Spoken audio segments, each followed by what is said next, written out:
अगर आप जाने या अनजाने में हुई अपनी किसी गलती के लिए अपने आप को माफ़ नहीं करते हैं, तो किस तरह से ये भाव कि हमसे कुछ गलत हो गया है, नेक्स्ट बर्थ तक भी साथ चला जाता है और फिर एक दुःख का रूप क्रिएट कर लेता है।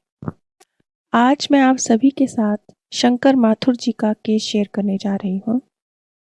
शंकर माथुर जी की आयु आज 38 वर्ष है और वो 2 बच्चों के पिता हैं। शंकर जी की शादी 12 साल पहले हुई। बेशक ये अरेंज मैरिज थी, लेकिन फिर भी शंकर जी कहते हैं कि ये एक तरह से पहली नज़र का प्यार था।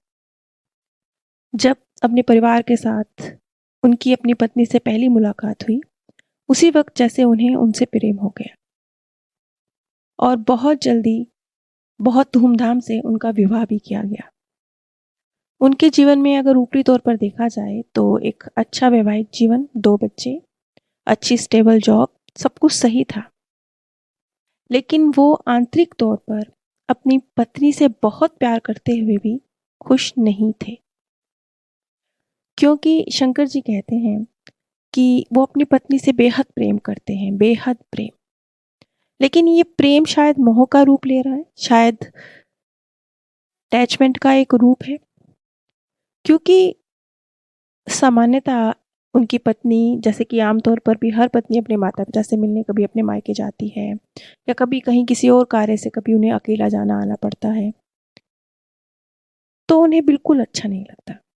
शंकर जी अपनी पत्नी को यदि वो 1 घंटे के लिए भी कहीं बिना बताए चली जाती हैं या देर से आती हैं, तो उन्हें बहुत बेचैनी, बहुत चिंता होने लगती है। शंकर जी ये बात खुद भी जानते हैं कि उनका इस तरह का व्यवहार सामान्य नहीं है। इसलिए ऊपरी तौर पर वो ऐसा कुछ प्रकट करने की कोशिश नहीं करते। ऊपरी तौर पर वो सामान्य बने रहते हैं और एक सामान्य व्यक्ति की तरह बिहेव करने की कोशिश करते हैं। लेकिन फिर भी जो उनकी बेचैनी है, वो छुपाए नहीं छुपती। और सबसे बड़ी दिक्कत तो इस बात की है कि यदि उनकी पत्नी कहीं बिना बताए चली जाए या आने में कुछ देरी हो जाए, तो सबसे पहले उनके माइंड में कुछ नेगेटिव ख्याल आता है कि कहीं कोई एक्सीडेंट तो नहीं हो गया, कुछ गलत तो नहीं हो गया। और फिर इस बात को कन्फर्म करने के लिए वो बार-बार अपनी पत्नी को फ़ोन करते हैं या बार-बार कुदेर-कुदेर के उनसे पूछते हैं, कहाँ जा रहे हो? क्यों जा रहे हो? कब आओगे? ये सब कुछ जो उनके जीवन में चल रहा है, इससे उनकी पत्नी भी कभी-कभी इरिटेट हो जाती है, जबकि वो जानती हैं कि उनके पति उनसे बहुत प्रेम करते हैं। उनके मन में उनके लिए कोई नेगेटिव भाव नहीं है, लेकिन फिर भी उन्हें कई बार ऐसा लगता है उनकी पत्नी को कि जैसे वो कैदी हैं और उनके पति एक जेलर हैं, जो उनको कंट्रोल में रखना चाहते हैं। एक जेलर की तरह, एक कैदी की तरह उनकी हर मूवमेंट पे उनकी नज़र होनी चाहिए। हर चीज़ की खबर उन्हें होनी चाहिए। जैसे उन्हें लगता है कि उनके जीवन में प्राइवेसी नाम की कोई चीज़ ही नहीं है। वो कहती हैं कि शुरू-शुरू में तो मुझे ये सब कुछ प्रेम का ही एक रूप लगता था, तो मुझे अच्छा भी लगता था कि मेरे पति मेरी इतनी केयर करते हैं। लेकिन जैसे-जैसे वक़्त गुज़रता जा रहा है, ये चीज़ इतनी ज़्यादा बढ़ गई है कि अब ये केयर से ज़्यादा एक कंट्रोलिंग नेचर की तरह उनके ऊपर हावी होती जा रही है। उन्हें ऐसा लगता है कि उनकी हर मूवमेंट पे उनके पति निगरानी रखना चाहते हैं। क्या वो उन पे शक करते हैं? जबकि ऐसा कुछ नहीं है। जबकि दोनों के बीच में बहुत गहरा प्रेम है। शंकर जी कहते हैं कि मैं भी ये बात जानता हूँ, इसीलिए मैं अपने व्यवहार पर कंट्रोल करने की कोशिश करता हूँ, लेकिन जो आंतरिक विचार हैं, जो अपनी पत्नी के कहीं कुछ हो ना जाए, इस तरह के जो विचार हैं या जो बेचैनी है, एंग्ज़ायटी है, उस पर मैं कैसे कंट्रोल करूँ? क्योंकि मैं अपने व्यवहार पर जितना कंट्रोल करने की कोशिश करता हूँ, उतना ये भाव मुझे और बेचैन करता है। जब शंकर जी का पास्ट लाइफ रिग्रेशन हुआ, तब शंकर जी ने देखा कि वो एक बहुत अच्छे खाते-पीते परिवार से ताल्लुक़ रखते हैं और एक बहुत बड़े, शायद बम्बई जैसा कोई शहर है या बम्बई ही है, वो क्लियरली देख नहीं पाए, जैसे एक बड़े शहर में रहते हैं। उनका एक परिवार है, एक छोटा-सा बेटा है जिसे वो बेहद प्रेम करते हैं और अपने बेटे की छोटी-छोटी खुशियों का बहुत ख़्याल रखते हैं। वैसे तो हर पिता अपनी संतान से प्रेम करता है, ये कोई बहुत विशेष बात नहीं है। वैसे ही जैसे हर पिता अपनी संतान से प्रेम करता है, वैसे ही वो भी अपने बच्चे से प्रेम करते हैं। जैसे हर पिता चाहता है कि अपने बच्चे को जीवन की हर चीज़ मिले, वैसे ही वो भी चाहते थे। लेकिन ये सारे जो भाव जहाँ से उत्पन्न हुए, ये बेचैनी, ये एंग्ज़ायटी जहाँ से उत्पन्न हुई, जब वो अपने उस दृश्य में पहुंचते हैं तो वो देखते हैं एक बड़ी सी चलती फिरती, जहाँ से कई वाहन गुजर रहे हैं, रिक्शा, साइकिल, स्कूटर, कारें सब गुजर रही हैं। वो ऐसी एक बहुत भागदौड़ वाली सड़क पर एक किनारे बच्चे का हाथ थामे खड़े हैं और रोड क्रॉस करने का इंतजार कर रहे हैं। उनके साथ एक बच्चा है और उन्होंने 2 थैले बड़े-बड़े जिसमें काफ़ी सामान है उठाया हुआ है। उनके कंधे पे एक थैला टंगा है, एक बैग हाथ में है, दूसरे बैग हाथ से बच्चा पकड़ा हुआ है। शायद वो कहीं जाने की तैयारी में है और वो रोड के थोड़ा ट्रैफिक के थोड़े शांत होने पर रोड क्रॉस करते हैं।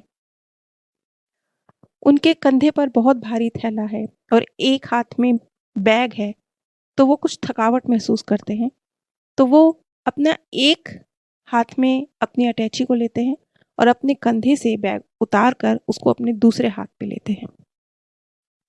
और अब उन्होंने बच्चे का हाथ नहीं थामा हुआ है, बल्कि बच्चे ने ही अपने पिता की कमीज को पकड़ा हुआ है और वो रोड क्रॉस कर रहे हैं। अचानक से उनका छोटा सा 4-5 साल का वो बच्चा उनकी कमीज छोड़कर सड़क के बीच में आगे दौड़ पड़ता है और एक बहुत तेजी से आती बस के नीचे कुचला जाता है।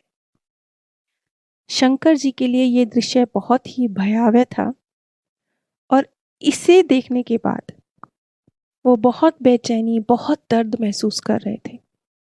वो इतनी बेचैनी और इतनी दर्द में थे कि हमें फ़ौरन निर्देश देने पड़े कि वो एक साक्षी भाव से इस दृश्य को ऊपर से देखें।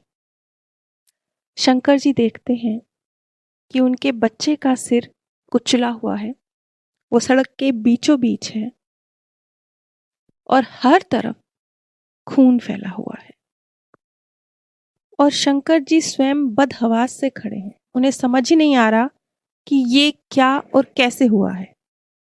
वो ना रो रहे हैं, ना उदास हैं, ना हंस रहे हैं, बस एक बुत की तरह खड़े हुए हैं।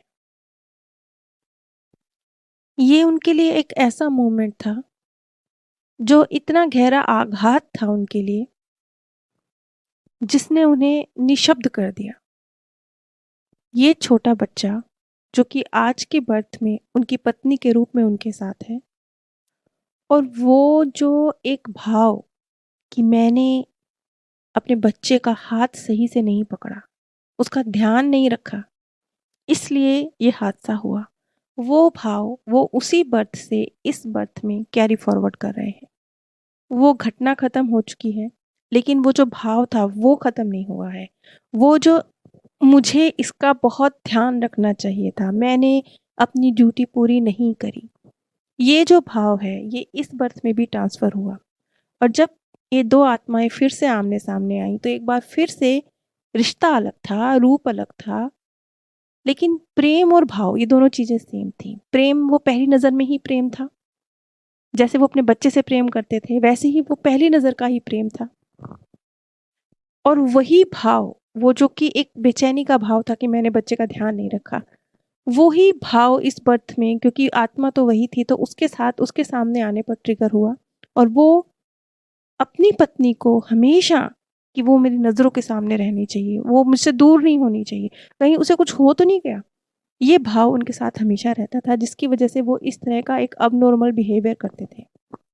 जब ये सारी परिस्थिति किस तरीके से क्या चीज़ ट्रांसफ़र हुई है शंकर जी की समझ में आया, तो सबसे पहले उन्होंने अपने आप को माफ़ किया कि जो कुछ भी हुआ था, वो एक अनजाने में ना चाहते हुए घटित होने वाली घटना थी, जिसके लिए वो कसूरवार नहीं थे। बच्चे के प्रति उनके प्रेम में या बच्चे के लिए जो उनकी केयर का भाव था, उसमें कोई कमी नहीं थी। वो जो कुछ था, एक अनजाने में हुआ हादसा था। जब शंकर जी ने इन परिस्थितियों को समझ के खुद को माफ़ किया, तब उन्हें समझ में आया कि खुद को किसी गिल्ट में रखना, खुद को माफ़ ना करना कितना गलत होता है। और जब उन्होंने खुद को माफ़ किया, तो स्वाभाविक रूप से इस बर्थ में जो उनकी अपनी पत्नी के साथ रिश्ते हैं, उनमें कड़वाहट तो पहले भी नहीं थी, प्रेम तो हमेशा से ही था। लेकिन ये जो एक बेचैनी और एंग्जाइटी एक के ऊपर दूसरे के ऊपर ज़्यादा कंट्रोल करना, ये चीज़ खत्म हो गई। अब वो इस चीज़ को समझते हैं कि अब वो घटना समाप्त हो चुकी। वो गिल्ट जो उन्होंने कैरी किया था, वो भी गलत था, क्योंकि उस परिस्थिति, उस घटना में उनका दोष नहीं था। अब शंकर जी का वो जो एक कंट्रोलिंग नेचर था अपनी पत्नी के ऊपर, वो खत्म हो चुका है और दोनों के बीच में रिश्ते सामान्य हो चुके हैं। आप सभी पर परमात्म सौंदर्य, प्रेम और आनंद सदैव बरसता रहे। आप सभी दिव्य परम धाम में स्थान प्राप्त करें। अगर आप जाने या अनजाने में हुई अपनी किसी